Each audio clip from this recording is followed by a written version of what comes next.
Hi, thank you for watching Digging to China. I'm Dongxiang. Behind China's burgeoning digital economy are the coders, engineers, programmers, software developers, game designers, and other IT manpower. They have become known as 996. It means work from 9 a.m. to 9 p.m. 6 days a week without overtime pay. China's tech workers are mostly young male. Many these days are feeling like a hamster on a spinning wheel. With such a workforce, Chinese tech companies have grown rapidly, becoming giants at home, while some like Huawei and Alibaba are globally recognized brands. The millions of tech workers behind their success had for years attracted little attention.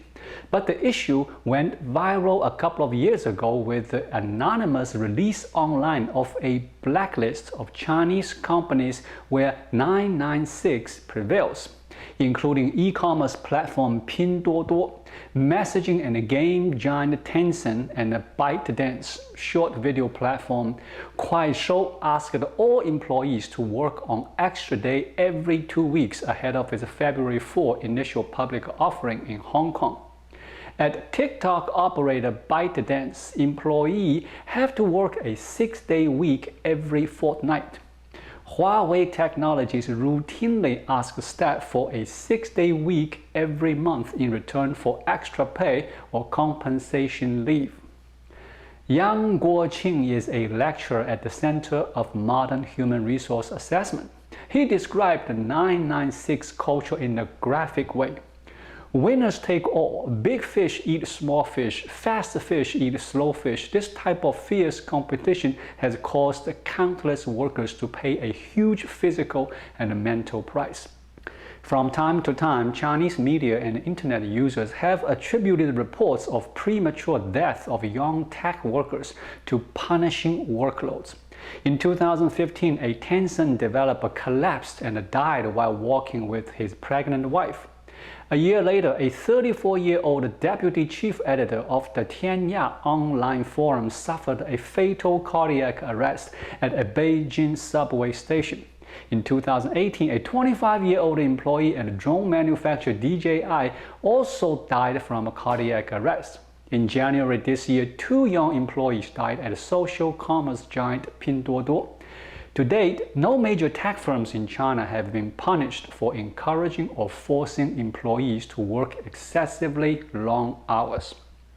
On average, Chinese tech workers earn $5 per working hour according to leading Chinese recruitment app Boss Zhiping. It is 1/5 of what their Japanese counterparts make and 1/10 of Silicon Valley employees, according to various data sources. Alibaba founder Jack Ma called 996 a huge blessing for go-getters who strive for success. Richard Liu, the head of Alibaba's e-commerce rival JD.com, denounced those unwilling to work hard as slackers. In spring 2019, an anonymous internet user launched an online protest on GitHub, a Microsoft-owned global platform for developers. This internet user argued that 996 was threatening the health of China's tech employees. Going by the username of 996ICU, the person who claimed to be a Chinese developer said anyone who follows the 996 schedule risks ending up in an intensive care unit. He added that developers' lives matter. It quickly became a top trending topic, with enthusiastic discussions spilling over to social media sites such as WeChat, QQ, and Zhihu. The developer's story resonated with tech workers around the country who shared their own experiences and frustrations. The GitHub project eventually included a blacklist of companies with heavy hours, including some of the biggest names in China's tech world, as well as a whitelist of those who with healthier schedules, most of them foreign firms with outposts in China. Several Chinese browsers, including Tencent's QQ browser, Qihoo's 360 browser, and the native browser on Xiaomi smartphones, restricted access to the GitHub 996.icu repository. Why 996 culture is prevalent? peer pressure is a major factor. In some startup companies, ambitious entrepreneurs voluntarily undertake 996, hoping to translate hard work into business success.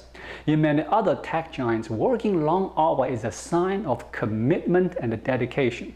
It is an unwritten rule that tech workers should stay past official hours. According to South China Morning Post media report, one Beijing-based engineer at a cloud service provider said in an interview that managers patrolled the office at night to see who was still working and adjudged performances accordingly. Another engineer who worked at Baidu said that leaving at 6 p.m. was regarded as early, even though the company does not officially enforce a 996 schedule.